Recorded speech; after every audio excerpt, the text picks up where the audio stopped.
सबसे पहले यहाँ पे अपने डेटा सेट को लोड करना होगा। तो उसके लिए आपको पेंडाज इंपोर्ट करनी होगी, रेगुलर एक्सप्रेशन, ये हम आगे जब टेक्स्ट को क्लीन करेंगे वहाँ पे काम आएगा। एंड साइकिट-लर्न के मॉडल सिलेक्शन से आपको ट्रेंड टेस्पलेट इंपोर्ट करना होगा। ये डेटा सेट है, डेटा सेट मैंने आपको वीडियो के डिस्क्रिप्शन में शेयर किया है। अब मैं आपको दिखा देता हूँ कि ये डेटा सेट किस तरह दिखाई देता है। तो आप देख सकते हो इस डेटा सेट में हमारे पास दो कॉलम है, prompt and generated recipe. Prompt में बेसिकली यूजर के प्रॉम्प्ट से कि जनरेट दिस थिंग और दैट थिंग, जिस तरह हम किसी चैटबॉट के साथ कम्युनिकेट करते हैं तो वहाँ पे एक इनपुट देते हैं, और ये उस मॉडल का जनरेटेड टेक्स्ट है। ठीक है, अब ये जो डेटा है ये मैंने अगेन एक एआई मॉडल के साथ तैयार किया है, क्योंकि मुझे कोई ऐसा डेटा ना मिला जो पहले से बनाया हो।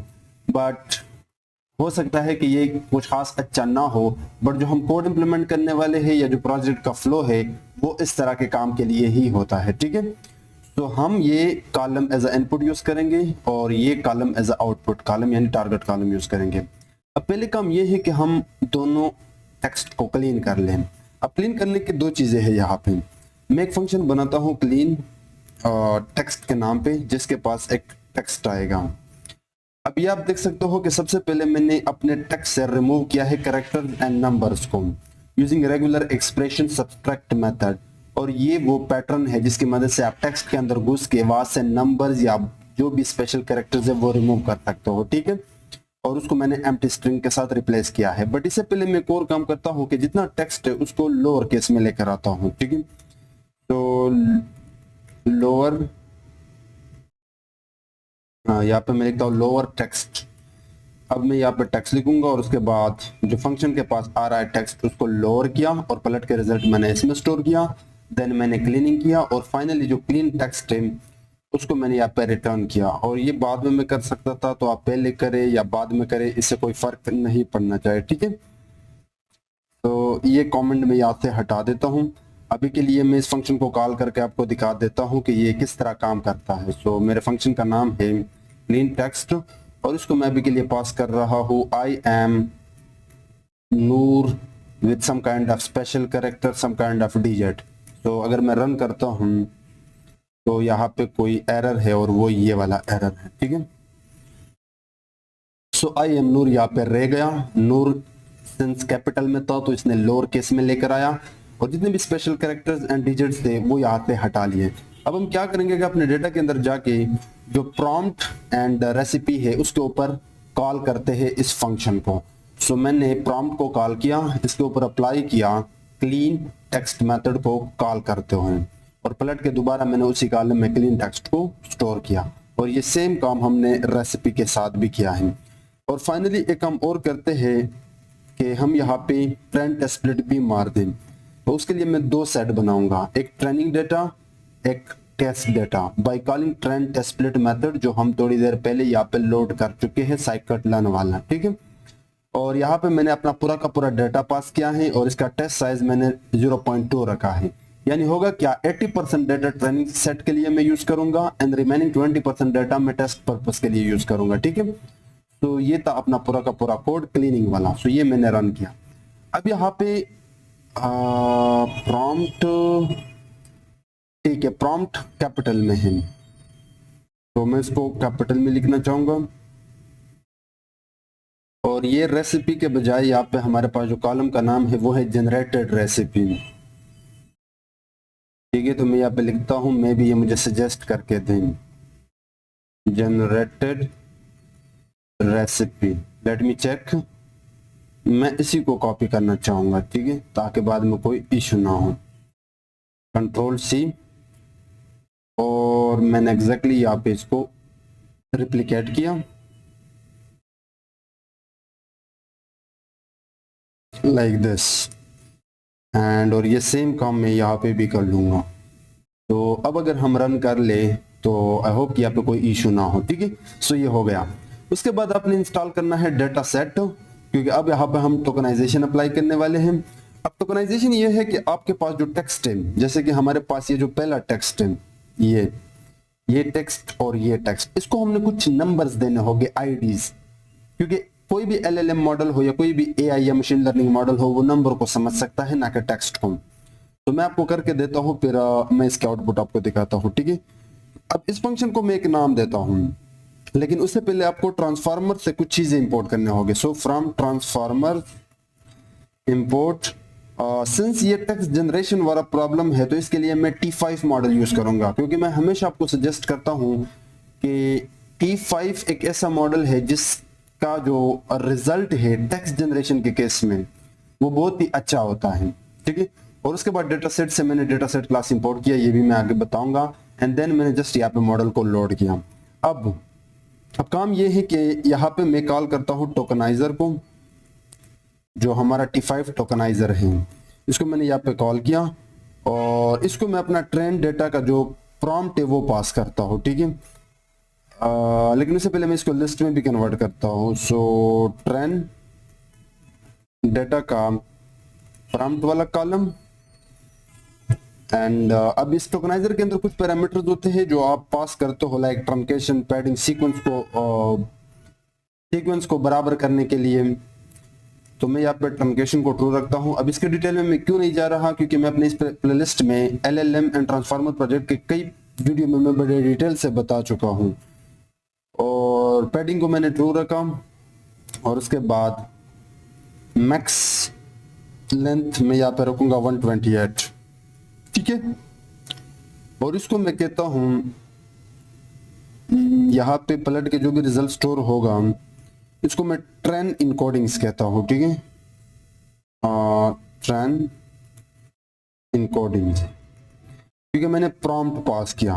अब ट्रेन लेबल्स भी हमारे पास होने चाहिए जो रेसिपी से आ रहे होंगे। तो मैं इसी को कॉपी करके यहाँ पे पेस्ट करता हूँ और इसको मैं कहता हूँ ट्रेन लेबल्स, और यहाँ पे मैं इस बार जनरेटेड रेसिपी पास करता हूं, ठीक है। मैं एक काम करता हूं, कंफ्यूजन से बचने के लिए इनको मैं कहता हूं क्लीन्ड प्रॉम्प्ट, क्योंकि क्लीन करने के बाद ये एक नए कॉलम में स्टोर होना चाहिए, क्लीन्ड प्रॉम्प्ट। और इसको मैं कहता हूं क्लीन्ड रेसिपी, ठीक है। सो क्लीन करते वक्त मैंने जस्ट जो रिजल्ट है वो नए कॉलम्स में स्टोर किया। अब डेटा के अंदर मेरे पास ये दो कॉलम है, clean prompt and clean recipe. हम इससे अपना काम चलाएंगे आगे, ठीक है। अब यहाँ पे मैं क्या करता हूँ, इस कोड को मैं इस वाले कोड के साथ रेप्लिकेट करता हूँ और ये वाला पार्ट फिलहाल के लिए अभी से काट लेता हूँ, ठीक है। तो मैंने क्या किया, ट्रांसफार्मर से इंपोर्ट किया है T5 tokenizer and T5 for conditional generation. ये वो क्लास है जिसकी मदद से आप T5 मॉडल को यूज कर सकते हो। ट्रेनर, हम मॉडल को जो फाइन ट्यून करते हैं तो ट्रेनर यूज करते हैं, और इस ट्रेनर को कुछ पैरामीटर्स चाहिए तो उसके लिए हम ट्रेनिंग आर्ग्यूमेंट यूज करते हैं, ठीक है। बाकी एग्जैक्टली वही चीजें मैंने ट्रेनिंग के लिए किया एंड टेस्ट के लिए किया, लेकिन हमें चाहिए एक ऐसे फॉर्मेट में डेटा जो एक LLM मॉडल को समझ आए, जैसे कि ये डिक्शनरी वाला फॉर्मेट आप देख सकते हो, ठीक है। तो उसके लिए आप कई तरह के कोड कर सकते हो, depend on your problem and on your expertise in coding. तो मैंने क्या किया, डेटा सेट के अंदर जाके फ्रॉम डिक्शनरी के अंदर मैंने ये अपनी तरफ से ये डिक्शनरी पास किया। जब आप टोकनाइज करते हो तो उसके अंदर तीन चीजें होते हैं, input IDs, attention mask and labels. So मैंने एक्सप्लिसिटली अपने ट्रेनिंग इनकोडिंग से attention mask and training encoding से इनपुट आईडीज, क्योंकि मैंने यहाँ पे किया था ट्रेनिंग इनकोडिंग्स क्लीन्ड प्रॉम्प्ट से and training labels cleaned recipe से, और ये सेम काम मैंने टेस्ट के लिए किया था। सो फाइनली मैं आपको दिखा देता हूँ। अभी के लिए मैं इसको रन करता हूँ। जैसे आप ये रन करते हो तो आपके सामने मैंने पहला जो टेक्स्ट है, टेस्ट डेटा सेट के अंदर जो पहला रो है जिसमें clean prompt and clean recipe है, उसका जो मैथमेटिकल रिप्रेजेंटेशन या नंबर्स रिप्रेजेंटेशन है वो ये है कि एक डिक्शनरी है। मैं थोड़ा सा इसको ऊपर कर देता हूँ। एक डिक्शनरी है जिसमें इनपुट आईडीज, और ये पहला टेक्स्ट है जिसको कुछ नंबर मिले, इनपुट आईडीज मिले, ठीक है। लेकिन सीक्वेंस बराबर करने के लिए इसने आगे से पैडिंग, 0 पैडिंग डाला, वहां पे हमने मेंशन किया था टोकनाइज करते वक्त। अटेंशन मास्क ये बताता है कि ये जो आईडीज है ये वाले, ये बेसिकली आपके एक्चुअल वर्ड्स है, यानी एक्चुअल सीक्वेंस है, सेंटेंस है। इसको आपने फोकस करनी होगी, तभी हमने इसको ऑन किया, इसको अपने फोकस करनी होगी। और बाकी 0 है, ये जस्ट सीक्वेंस को बराबर करने के लिए। और उसका जो लेबल है ये उसके आईडीज हैं, ठीक है। आगे इसका ये पैडिंग हो गया, यू कैन क्लियरली सी, ठीक है। और इसमें हमें वो देने की जरूरत नहीं, अटेंशन मास्क या जो भी है। I hope you get the main idea, ठीक है। या अब हमने क्या करना है, अपने मॉडल को फाइन ट्यून करना है। सो फाइन ट्यून करने के लिए सबसे पहले जो just let me quickly check कि मैंने मॉडल लोड किया। यू कैन सी यहाँ पे मैंने मॉडल टोकनाइजर दोनों लोड किए हैं। तो अब हम डायरेक्टली यहाँ पे स्टार्ट करते हैं fine tuning. So fine tuning के लिए आप एक ट्रेनर बनाते हो। जो ट्रेनर हमने इंपोर्ट किया था उसके अंदर आप दो चीजें देते हो, एक आपका जो मॉडल और उसके बाद आप अपना ट्रेनिंग आर्ग्यूमेंट्स देते हो। सिंस ट्रेनिंग आर्ग्यूमेंट्स अभी तक मैंने बनाए नहीं है, सो मैं क्या करता हूँ, इसको मैं बाद में दूंगा, ठीक है। अभी के लिए मैं इसको एम्प्टी छोड़ता हूँ। बट आप यहाँ पे ट्रेनिंग डेटा देता हूँ। सो मैं अगर यहाँ पे टाइप कर दो, इट विल सजेस्ट मी, मेरा ट्रेंड डेटा सेट भी आ गया एंड इवेल डेटा सेट भी यहाँ पे आ गया, ठीक है। परफेक्ट। तो अब इस ट्रेनर को चाहिए कुछ पैरामीटर्स जो आप ट्रेन आर्ग्यूमेंट के अंदर डिफाइन करते हो। सो मैं अभी के लिए मान लेता हूँ कि मैंने ट्रेनिंग आर्ग्यूमेंट्स कई बार डिफाइन किया है। सो हम क्या करते हैं, इस मॉडल को ट्रेन करते हैं, ट्रेनर डॉट ट्रेन। अब ये मॉडल जैसे आप रन करोगे ये फाइन ट्यून होना स्टार्ट हो जाएगा। लेकिन हम अभी के लिए क्या करते हैं, ट्रेनिंग आर्ग्यूमेंट को जल्दी से यहाँ पे डिफाइन करते हैं। तो ट्रेनिंग आर्ग्यूमेंट के अंदर हमने पास किया है कि जब मैं मॉडल को फाइन ट्यून कर दूं तो इसके जो भी लॉग्स एंड चेक पॉइंट्स है वो इस डायरेक्टरी पे स्टोर हों। मैं चाहता हूं कि मैं अपने इस मॉडल को 5 बार फाइन ट्यून कर दूं, यानी ट्रेन कर दो। अप्रॉक्स मैंने नंबर ऑफ 5 दिया है। एंड उसके बाद आपको पता है कि डीप लर्निंग के अंदर हम डेटा बैचेस में रीड करते हैं जस्ट अपने मॉडल को फास्ट बनाने के लिए। तो यहाँ पे मैंने ऐड टेट रखा, दोनों ट्रेन एंड इवैल के केस में। बाकी ये चीजें हम बड़ी डिटेल से आगे देख चुके हैं और ये कुछ खास अहम भी नहीं है, आपको बिल्कुल याद रखने की जरूरत नहीं। यस, यहाँ पे आप जो वेट डिके है इसको भी कभी गलती से मत भूलना, या आपने यहाँ पे डिफाइन करना होगा। एक और होता है लर्निंग रेट, मैंने डिफॉल्ट वाला छोड़ा है बट आप वो भी रख सकते हो अपनी तरफ से, ठीक है। तो अब हम इस मॉडल को यहाँ पे फाइन ट्यून करना स्टार्ट करते हैं। तो ये आपको एक वार्निंग देगा, बल्कि एक रास्ता दिखाएगा कि वहां से आप पहले एपीआई को कॉपी कर दें, देन यू कैन प्रोसीड। सो मैं आपको गाइड करता हूँ कि आपने किस तरह कॉपी करनी है। जस्ट आप इस वाले लिंक पे क्लिक कर दें, आपके न्यू टैब में ये ओपन हो जाएगा। आपने वहां से जस्ट आपके जो इस मॉडल के वेट्स पड़े हैं जहां पे, वहां पे आपने जस्ट एपीआई को कॉपी करना होगा। सो अगर आपने पहले से यहाँ पे लॉगिन या रजिस्टर नहीं किया है तो आप कर दीजिए, और जैसे आप कर लेते हो फिर आपने यहाँ पे लॉगिन करना है। एंड लॉगिन करने के बाद you will get the API key. So will just copy that.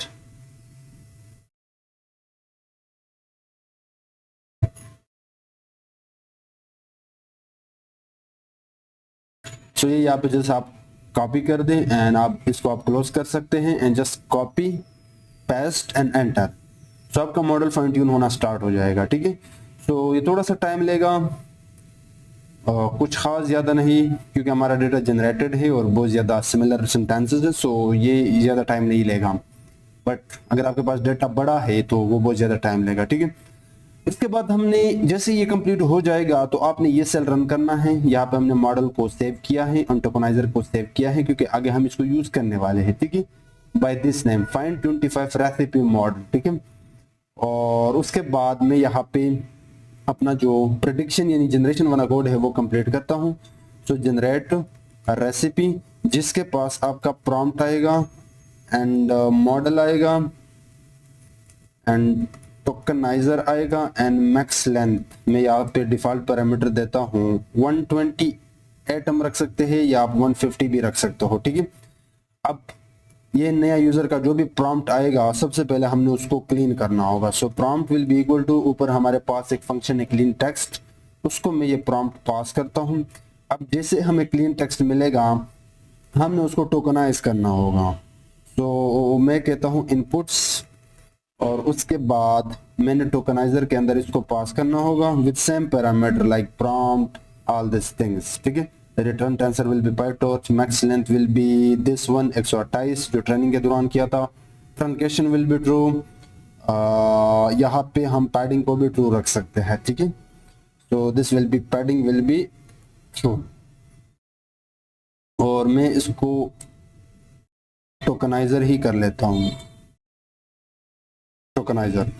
सो अब ये जो यूजर का नया टेक्स्ट होगा ये कन्वर्ट हो जाएगा नंबर्स में, और नंबर्स में कन्वर्ट होने के बाद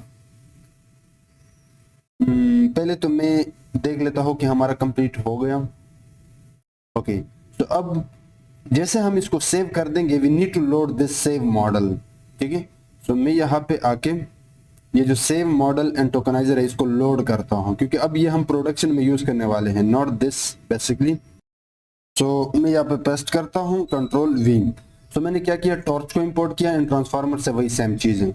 उसके बाद जो सेव मॉडल है जो हमने फाइन ट्यून किया है उसको लोड किया और टोकनाइजर को भी लोड किया। ठीक है, अब सिंस प्रोडक्शन में आप सीपीयू यूज करते हो, क्योंकि अभी तक आप कोलैप्स का जीपीयू यूज कर रहे थे, तो प्रोडक्शन में आप पाइचाम या वीएस कोड के अंदर आपको आइडिया नहीं है कि आपके पास सीपीयू है या जीपीयू, तो आप इस कोड से वो जुगाड़ लगा सकते हो। फिर आप क्या करते हो, टॉर्च के अंदर जाकर डिवाइस निकालते हो, फिर आप कहते हो कि टॉर्च के अंदर जाके अगर क्यूडा है, क्यूडा मतलब जीपीयू, तो फिर आप क्यूडा आउट आउट डिवाइस को दो, अदरवाइज सीपीयू, जो कि सीपीयू ही होगा क्योंकि हम सीपीयू ही यूज करेंगे प्रोडक्शन में। ठीक है, और उसके बाद मॉडल को जस्ट डिवाइस के अकॉर्डिंग हमने मूव किया।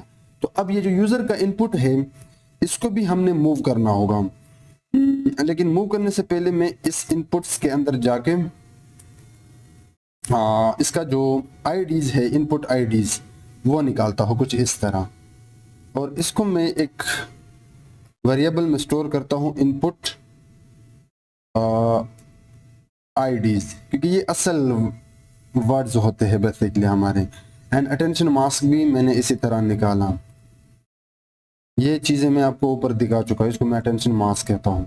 तो हमने जस्ट क्या किया कि जो इनपुट आईडीज है वो हमने पहले तो डिवाइस को मूव किया, देन वो हमने सेपरेटली निकाले इस नए प्रॉम्प्ट के लिए, और उसका जो भी अटेंशन मास्क है वो भी हमने निकाला। अब हमारा काम है कि हम मॉडल से इसके लिए आउटपुट जनरेट करें। तो उसको मैं कहता हूँ output will be equal to model dot generate function आप यहाँ पे कॉल करते हो, और इसको ये इनपुट आईडीज पास करते हो, कुछ पैरामीटर्स है लाइक अटेंशन मास्क कि आपने इन्हीं पे फोकस देनी है, अटेंशन मास्क लाइक दिस। सो ये हो गया अटेंशन मास्क पैरामीटर है, हमने इसको अपना इनपुट मास्क पास किया। ठीक है, और मैक्स लेंथ हमने मैक्स लेंथ दिया, नंबर ऑफ बीम्स हमने 5 रखा। इसका मतलब ये है कि जब ये T5 मॉडल जनरेट करेगा इस नए इनपुट के लिए, मान लेते हैं कि ये इनपुट हमने पास किया, generate a vegan dessert recipe with chocolate and almonds, तो उसके लिए आपको ये 5 सेंटेंस जनरेट करके देगा, और उन 5 में से नंबर ऑफ बीम्स जितना आप 4 और 5 के बीच में रखोगे, तो फाइनल जो सेंटेंस आपको मिलेगा आउटपुट में, जनरेटेड टेक्स्ट जो आपको मिलेगा वो मोर एक्यूरेट होगा। ठीक है, and early stopping the special keywords को रिमूव करने के लिए और मॉडल को और फिटिंग से बचने के लिए। ठीक है, उसके बाद अब ये हमारे पास कुछ नंबर्स ही होंगे जनरेटेड टेक्स्ट का, तो यूजर को तो हमने टेक्स्ट दिखाना है, तो हम टोकनाइजर से इसको डिकोड करते हैं। ठीक है, और उसके अंदर जो एलएलएम के स्पेशल कीवर्ड्स होते हैं वो हमने हटा लिए, बाकी जो टेक्स्ट हुआ वो हमने यहाँ पर रिटर्न किया। तो मैं इसको अभी के लिए रन करता हूँ, बल्कि मैं रन ही नहीं कर सकता क्योंकि मुझे पहले, हाँ ये कंप्लीट हो गया। तो अब मैंने पहले तो इसको सेव करना होगा, ये सेव हो गया। अगर मैं यहाँ पे आ जाऊं तो आपका मॉडल यहाँ पे पड़ा है। ठीक है, अब मैं यहाँ पे इस वाले सेल को रन करता हूं, और ये रन होने के बाद अब मैंने इस फंक्शन को यहाँ पे कॉल किया है और इसको मैंने ये टेक्स्ट पास किया है। तो मैंने डेटा जो जीपीटी मॉडल से बनाया है इसका रिस्पांस मोस्टली सिमिलर ही होगा आपको, जैसे कि dish ingredient chocolate and elements, क्योंकि मैंने यहाँ पे एक्सप्लिसिटली मेंशन किया है। और जो मॉडल ने इंस्ट्रक्शन हमें दिया है कंबाइन चॉकलेट एंड एलिमेंट्स, कि आप चॉकलेट एंड एलिमेंट्स को कंबाइन कर दो, ऐड एलिमेंट्स, उसमें एलिमेंट्स को ऐड कर दो, कुक तारोली अच्छे तरह से पकाओ एंड सर्व हॉट। तो ये मॉडल का एक रिस्पांस है। अब ये डिपेंड करता है आपका डाटा पे, आपका डाटा कितना डाइवर्स है। हमारा जो डाटा है वो सिंस मैंने एक मॉडल से जनरेट किया है तो ज्यादा डाइवर्स नहीं है। ठीक है, इसी तरह मैंने एक और यहाँ पे क्वेश्चन किया है, प्रॉम्प्ट भेजा है। So again eggs and avocado and then combine eggs and avocado, ये जो भी है मुझे इसको प्रोनाउंस करने में दिक्कत हो रही है, बट या this is some kind of जो भी है। और अगेन मॉडल का ये एक रिस्पॉन्स है। But the main idea is कि अगर आपका डेटा डाइवर्स है तो उतना ही आपके मॉडल का रिस्पॉन्स भी डाइवर्स होगा, अदरवाइज यहाँ पे मॉडल जो है वो अपना काम अच्छे तरीके से परफॉर्म कर रहा है। अब आखिरी काम ये है कि जो सेव मॉडल है हमने सबसे पहले इसको जिप किया है यूजिंग दिस शुतल लाइब्रेरी, और गूगल कोलैब के अंदर जाके जो फाइल्स हैं उसके अंदर हमने ये पाथ पास किया। अभी आप जैसे रन करते हो तो आपका जो फाइल है वो डाउनलोड होना स्टार्ट हो जाएगा, ठीक है, क्योंकि हमने अब इसको डाउनलोड करके प्रोडक्शन में यूज करना है, क्योंकि अब हम थोड़ी देर बाद एक छोटा सा ऐप बनाने वाले हैं। तो पाइचाम के अंदर सबसे पहले काम अपने ये करना है कि इंपोर्ट फ्रॉम सबसे पहले आपने इंपोर्ट करना है स्ट्रीमलेट लाइब्रेरी, क्योंकि उसी की मदद से यहाँ पे हमने ऐप बनानी है, तो एज एस उसके बाद from transformers import T5 tokeniser, ये मुझे सजेस्ट करके देगा होपफुली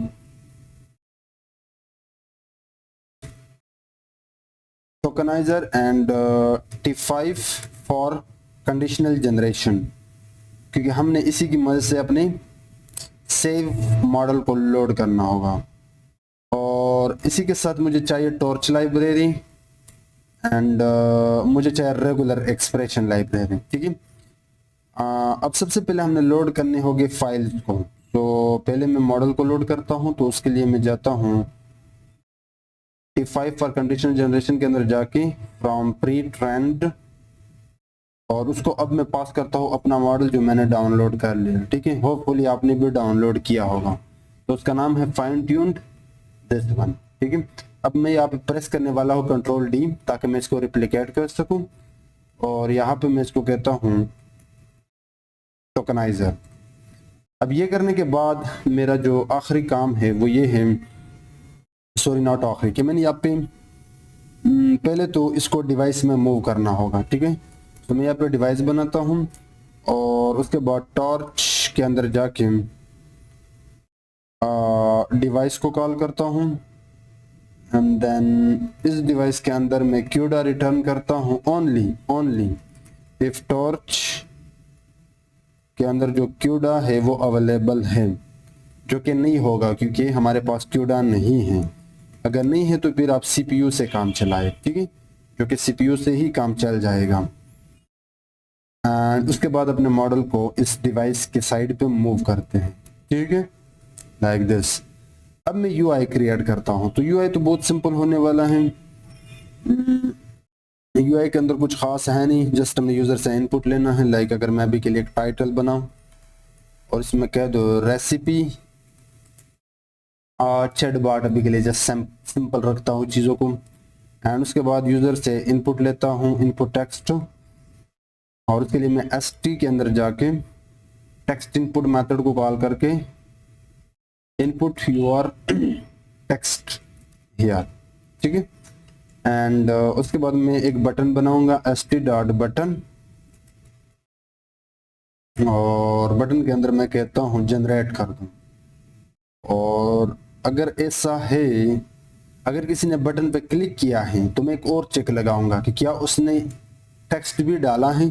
अगर टेक्स्ट डाला है तो इसका मतलब है हमारा काम हो गया। तो फिर हम यहाँ पे जनरेटेड टेक्स्ट रिटर्न करते हैं, जो हमारे पास फंक्शन है जो हमने नोटबुक में यूज किया था, जनरेट रेसिपी, उसको यहाँ पे कॉल करता हूँ और उसको यूजर का इनपुट टेक्स्ट पास करता हूँ, ठीक है। एंड देन अब मैं सिंपली इसको दिखाऊंगा यूजर को। उससे पहले एक टाइटल बनाता हूँ लाइक जनरेटेड रेसिपी, और st.write के अंदर मैं डिस्प्ले करता हूँ दिस जनरेटेड टेक्स्ट को। लेकिन अगर ऐसा नहीं है, यानी यूजर ने इनपुट डाला ही नहीं है, तो हम कह सकते हैं प्लीज एंटर योर टेक्स्ट, ठीक है। अब मैंने क्या करना है कि इस फंक्शन को मैंने यहाँ पे रखना होगा। सो मैं Ctrl A करके Ctrl V करता हूँ, ये पूरा का पूरा टेक्स्ट है, ये यहाँ से यहाँ तक हमारा UI है, और ये है वो एग्जैक्टली फंक्शन जो हमें पलट के टेक्स्ट जनरेट करके दे रहा है। सिंस इस फंक्शन को क्लीन टेक्स्ट चाहिए था, तो वो सेम क्लीन टेक्स्ट फंक्शन यहाँ पे भी मैं लेकर आया हूँ, बाकी चीजें एज इट इज। अब आपका काम यह है कि आपको स्ट्रीमलेट ट्रांसफॉर्मर्स टॉर्च लाइब्रेरी यहाँ पे इंस्टॉल करनी होगी। तो आप जाए अपने टर्मिनल में, pip installed torch transformer Streamlit, exactly आपने इसी तरह इनको इंस्टॉल करना है। इंस्टॉल करने के बाद अब मैं आपको ऐप रन करके दिखा देता हूँ। तो उसके लिए मुझे लिखना होगा स्ट्रीमलेट रन main.py एंड मैंने एंटर करना होगा। तो हमारा ये जो ऐप है ये क्रोम ब्राउजर में ओपन हो जाएगा। देन वी विल सी कि ये किस तरह दिखाई देता है। तो ये है हमारा ऐप। अब यहाँ पे मैं एक इनपुट डालता हूँ, generate a vegan desert recipe with chocolate and almonds. So now you will see model response. तो ये है अपने मॉडल का रिस्पांस, ठीक है। अब मैं आपको रिकमेंड करता हूँ कि आप कोई अच्छा सा डेटा ढूंढ ले ऑनलाइन रिसोर्सेज से, जहाँ पे आपके पास इनपुट एंड टारगेट वेरिएबल हो, कोई रियल डेटा यानी डाइवर्स डेटा। वैसे ये भी रियल है लेकिन ये एक मॉडल ने जनरेट करके दिया है तो कुछ खास रिजल्ट इस पे अच्छे नहीं होंगे। और आप ये कोड उस डेटा पर रन करके देखे तो you will get more better result than this one, ठीक है। तो या थैंक यू।